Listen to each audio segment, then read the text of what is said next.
Welcome back. देखिए हम लोग कॉम्प्लेक्स एनालिसिस को कंटिन्यू कर रहे हैं, ठीक है। और हम लोगों ने जो कॉन्टूर इंटीग्रेशन और कुछ चीज़ का इंटीग्रल फार्मूला पढ़ा था उसको यहाँ पे यूज़ करने वाले हैं, और रेसिड्यू थ्योरम को भी, ठीक है। तो देखिए काफ़ी आसान है कैसे बनेगा। जैसे यहाँ पे एक क्वेश्चन है आपको कि इवालुएट करना है, ठीक है, दिस इंटीग्रल अंडर कर्व सी। यहाँ सी आपको दे रखा है। पहले केस में ये सर्कल है, दूसरे केस में भी सर्कल है, तीसरे केस में भी आपको सर्कल है, ठीक है। पहले हम लोग थोड़ा सा यहाँ पे रिमाइंड कर लेते हैं कि हम लोगों ने क्या क्या पढ़ा था, ठीक है। तो सबसे पहले ये हम लोगों ने देखा था कि अगर आपका एफ जेड एनालिटिक है, F Z is analytic in within C, ठीक है, जो भी आपको कर्व दे रखा है अगर उसके अंदर वो पूरा एनालिटिक है तो डायरेक्टली जो इंटीग्रेशन होता है, ठीक है, वो क्या हो जाता है, वो आपका जीरो हो जाता है, ठीक है। दूसरा हम लोगों ने ये पढ़ा था कि अगर कुछ सिंगुलरिटी है, यानी एफ जेड हैज़ सिंगुलैरिटीज़, ठीक है, at Z is equal to Z1 Z2 Z3, ठीक है। तो इस केस में क्या होता है, जो इंटीग्रेशन होगा एफ जेड डी जेड, ठीक है, ये इक्वल टू होगा 2 pi iota into sum of residues, ठीक है, एट जेड आई। जितना भी पॉइंट है सबका पर आप रेसिड्यू का सम निकाल देंगे तो ये दोनों फार्मूला हम लोग यूज़ करेंगे, ठीक है। तो अभी देखिए, अभी हम लोग यहाँ पे ये देखते हैं कि हमको जो सी दे रखा है वो क्या है, वो है सर्कल, ठीक है। यहाँ पे सेंटर कितना है, ओरिजिन है, और रेडियस आपका 5 है। तो अगर हम लोग इसको देखें, ठीक है, ग्राफ में, तो ये आपका इस तरह का सर्कल होगा, करेक्ट है, ठीक है। ये आपका ओरिजिन हो गया और ये आपका सेंटर हो गया 50, करेक्ट, क्योंकि आपका रेडियस क्या है, 5 है। तो अब यहाँ पे हम लोग ये देख रहे हैं कि जो हमको एफ जेड दे रखा है वो क्या है, एफ जेड आपका दे रखा है Z³ e का पावर -1/Z², ठीक है। तो यहाँ पे वह पॉइंट जहाँ पे फंक्शन एनालिटिक नहीं है वो क्या है, Z=0 है, ठीक है। तो Z=0 is singular point, is singularity, ठीक है। तो अब हमको ये देखना है कि Z=0 तो इसका सेंटर ही है, तो ये इनसाइड आ रहा है, ठीक है, करेक्ट है, ओके। तो अब देखिए, तो यहाँ पे चूँकि इनसाइड आ रहा है, तो इनसाइड के केस में क्या होगा कि हमको सिंगुलरिटी मिल गया ना, तो हमको क्या होगा, हमको रेसिड्यू जो है फाइंड आउट करना पड़ेगा, ठीक है। इंटीग्रेशन जो है यहाँ पे क्या होगा, नॉट इक्वल टू 0 होगा, चूँकि पूरा कर्व के अंदर हर पॉइंट पे फंक्शन एनालिटिक नहीं है। कर्व के अंदर ही हमको एक पॉइंट Z=0 मिल रहा है जो सिंगुलर पॉइंट है, ठीक है। तो इंटीग्रेशन मेरा नॉट इक्वल टू 0 होगा। तो हम लोग इस केस में ये सेकंड रिजल्ट को अप्लाई करेंगे, तो एक ही रेसिड्यू निकालेंगे, ठीक है। तो जो इंटीग्रेशन है C F Z D Z, ये क्या हो जाएगा, ये आपका हो जाएगा 2 पाई आयोटा, ठीक है। और यहाँ पे हमारा रेसिड्यू चूँकि एक ही है, तो residue at of F Z at Z=0, correct है, ठीक है। अब Z=0 पे जो है रेसिड्यू निकालने का तरीका यहाँ पे जो है, जो इजी है वो है बाई एक्सपेंसन, ठीक है। बाई एक्सपेंसन अगर आप देखेंगे, ये सब मैंने आपको पढ़ाया हुआ है, ठीक है। तो क्या होगा, तो एफ जेड हो जाएगा हमारा Z³ है, ठीक है। अच्छा, फिर e का पावर -1/Z² का एक्सपेंसन लगा दीजिए, तो -1/Z², ठीक है। फिर अगेन -1/Z², क्या होता है, ई का पावर एक जो जेड का एक्सपेंसन होता है वो होता है 1 + Z + Z²/2 Z³/3 and so on, correct, ठीक है। तो यहाँ पे ये हो जाएगा, पहले तो सबसे पहले 1 लगाएंगे ना, सॉरी, यहाँ पे सबसे पहले 1 लगा लीजिए, ठीक है। सबसे पहले आपका यहाँ पे क्या आ जाएगा, वो 1 आ जाएगा। फिर जेड के प्लेस पे ये डाल दीजिए, फिर इसका स्क्वायर, तो इसका स्क्वायर करेंगे तो क्या आएगा, ठीक है। तो यहाँ पे फिर क्या होगा, प्लस होगा, ठीक है, -1/Z² का होल स्क्वायर ले लेंगे /2, ठीक है। और इस तरीके से ये आपका मूव करेगा, करेक्ट है। तो अब देखिए यहाँ पे थोड़ा सा इसको और अच्छे से लिखा जाए तो क्या दिख रहा है हम लोगों को, हम लोग देखेंगे यहाँ पे ये हो जाएगा Z³ होगा पहले, ठीक है। फिर यहाँ पे आपका सिर्फ -Z मिलेगा, ये 1/Z4 हो जा रहा है, तो प्लस में आएगा आपका 1/Z और साथ में फैक्टोरियल 2 का 1/2, ठीक है। और उसके बाद जो है जो भी टर्म मिलेगा वो हम लोग देख लेंगे, ठीक है। बट हमको जो चाहिए वो हमको चाहिए कोएफिशिएंट ऑफ 1/Z, ठीक है, ये हमको चाहिए कोएफिशिएंट ऑफ 1/z, ठीक है, क्योंकि z इक्वल टू 0 पर रेसिड्यू निकालना है, तो ये क्या है, ये आपका हो गया 1/2, करेक्ट, ठीक है।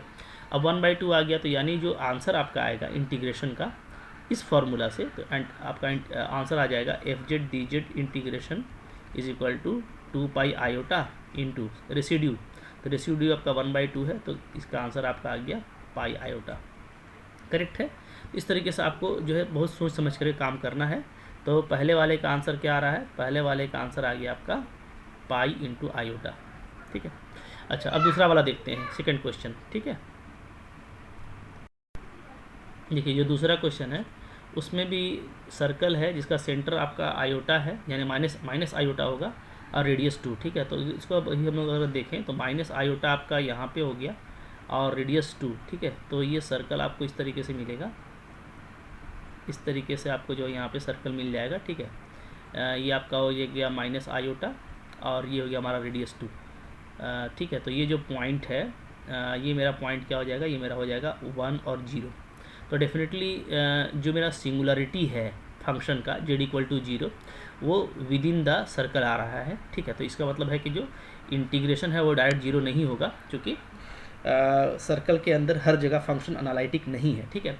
तो सेम आंसर आने वाला है, तो इस केस में भी हम लोग पूरा सेम प्रोसीड करेंगे और हमको वही सेम आंसर मिलेगा, ठीक है, पाई आयोटा, क्योंकि आपको रेसिड्यू मिलेगा z इक्वल टू 0 पे, और तरीका उसी तरीके से एक्सपेंशन से फाइंड आउट कर लेंगे, ठीक है। नंबर 3 देखिए, नंबर 3 देखेंगे तो यहाँ पे जो सर्कल है इसका सेंटर आपका 3 है और रेडियस 1 है, ठीक है। तो 1 2 3 ये हो गया और रेडियस 1 है, तो डेफिनेटली यही आपका सर्कल है, ठीक है, ये आपका सर्कल मिल रहा है। तो इस सर्कल में आप देखिए कि चूँकि z इक्वल टू 0 मेरा अब यहाँ पे आ जाएगा, ठीक है ना, z इक्वल टू 0, तो ये आउटसाइड c आ जा रहा है, ठीक है, आउटसाइड c, यानी इनसाइड की अगर हम बात करें तो इनसाइड जो हमको सी दे रखा है, तो इन साइड सी मेरा क्या होगा, एफ जेड एनालिटिक हो जाएगा, ठीक है, एफ जेड इज़ एनालिटिक। और एफ जेड अगर एनालिटिक है तो हम जानते हैं डायरेक्ट इंटीग्रेशन क्या हो जाता है, 0 हो जाता है, करेक्ट है। तो इस तरीके से आपको बनाना है, तो आई होप आपने भी इसको इसी तरीके से बनाया होगा, ठीक है। चलिए कुछ और क्वेश्चन देखेंगे हम लोग यहाँ पे। चलिए देखिए, सेकंड क्वेश्चन हमारे लिए ये है कि हमको एक क्लोज्ड कर्व दे रखा है, ठीक है, सर्कल है ऑफ सेंटर 0 एंड रेडियस 2, और इस सर्कल के लिए हमको इन दोनों इंटीग्रेशन को फाइंड आउट करना है, ठीक है, करेक्ट है। अच्छा, पहले अगर मैं इसको देखूं तो यहाँ पे जो सिंगुलरिटी है, जो हमको सिंगुलर पॉइंट मिलता है वो क्या क्या मिलता है, देख लीजिए। जो आपको सिंगुलरिटीज़ है वो आपको मिलेगा क्या, एक आपको मिलेगा z इक्वल टू +3 जिससे नीचे 0 हो जाएगा, और एक -3, तो z इक्वल टू +-3, ठीक है। अब देखिए जो सर्कल आपको दे रखा है वो क्या है, तो सर्कल हमको दे रखा है z इक्वल टू 2, यानी आपका ये सर्कल है, ठीक है ना, जिसका सेंटर क्या है, सेंटर आपका ओरिजिन है, और रेडियस जो है वो आपका क्या है, वो आपका 2 है, यानी ये पॉइंट आपका 2 0 है, ठीक है। तो देखिए अगर मैं इस केस की बात करूँ तो इस केस में जो 3 है, क्योंकि -3 भी आपका यहाँ पे बाहर आ जाएगा और +3 भी आपको बाहर आ जाएगा, ठीक है। तो ये आपका आउटसाइड हो जाएगा, outside the circle z equal to 2। तो अगर आउटसाइड है तो इसका मतलब है कि इनसाइड फंक्शन क्या है, पूरी तरह से एनालिटिक है, तो इंटीग्रेशन क्या हो जाएगा आपका, कुशी थ्योरम से ये आपका 0 हो जाएगा, करेक्ट है, ठीक है, ओके। अच्छा, जब हम लोग इसका बात करेंगे फर्स्ट वाले इंटीग्रेशन का, इसमें जो सिंगुलरिटीज़ आपको मिल रहा है वो क्या है, देख लीजिए, सिंगुलरिटीज़ यहाँ पे हमको जो मिलता है जहाँ पे फंक्शन एनालिटिक नहीं है, तो वो है आपका z इक्वल टू +-1 नीचे से, ठीक है। अच्छा, ये जो है आपका सर्कल के अंदर आ जाएगा, क्योंकि -1 भी यहाँ पे है और +1 भी आपका यहाँ पे है, ठीक है। तो ये आपका क्या है, ये आपका within circle z equal to 2 है, राइट। तो इस केस में हम लोग रेसिड्यू थ्योरम लगाएंगे, ठीक है। तो अकॉर्डिंग टू रेसिड्यू थ्योरम क्या हम लोग पढ़े थे, ये जो इंटीग्रेशन होगा हमारा वो क्या हो जाएगा, वो हो जाएगा 2 iota sum of residues okay at z equal to 1 and z equal to -1, right, z equal to 1 और -1 पे, ठीक है। अच्छा, अभी हम वो निकाल लेते हैं ना कि रेसिड्यू आता क्या है, ठीक है। जैसे मैं निकालता हूँ residue of F Z at z equal to 1, correct है। तो ये क्या होगा, तो ये आपका हो जाएगा limit z tends to 1, z-1 लेंगे फैक्टर, ठीक है, और एफ जेड ले लेंगे, करेक्ट है। अच्छा, अब यहाँ पे देखिए एफ जेड मेरा ये है, याद रखिएगा, ये इंटीग्रांड मेरा क्या है, एफ जेड है, ठीक है।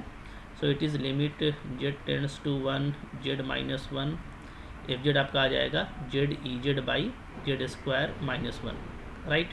अब नीचे आप फैक्टर करेंगे तो आपका जेड माइनस वन कैंसिल होगा, तो आपका आ जाएगा Z tends to one Z E Z by Z plus one, right. अब यहाँ पे आप वैल्यू डाल लो, तो वैल्यू डालने से आपका क्या आ जाता है, ये आपका आ जा रहा है ई का पावर ई बाई टू आ जा रहा है, राइट, ठीक है। इसी तरीके से हम लोग निकालने वाले हैं क्या, residue of F Z at Z equal to minus one, ठीक है। तो इसका फॉर्मूला हो जाएगा limit Z tends to minus one, तो फैक्टर बनेगा आपका Z plus one F Z, right. यहाँ पे आप limit Z tends to minus one रखो, ठीक है, Z plus one F Z, फिर अगेन वही है Z E Z by Z square minus one, नीचे फैक्टर करेंगे आपका पार्ट कैंसिल हो जाएगा। So Z tends to minus one, we have only Z E Z by Z minus one, right. जब हम लोग पुट कर देते हैं तो हमको वैल्यू मिलता है ई का power minus one by to minus two, right, यानी वन बाई माइनस टू ई ये आपको मिल रहा है, राइट।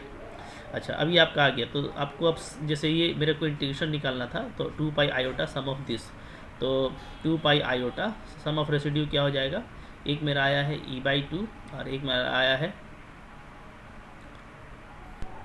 राइट। आपने जब रेसिड्यू निकाल लिया तब आपका इंटीग्रेशन काफ़ी सिंपल निकल जाता है, two pi iota sum of residue at Z equal to one and Z equal to minus one, so this is equal to two pi iota, और सम क्या आ जाएगा, सम एक आपका है ई बाई टू एक रेसिड्यू है और एक आपका है minus one by two E, right.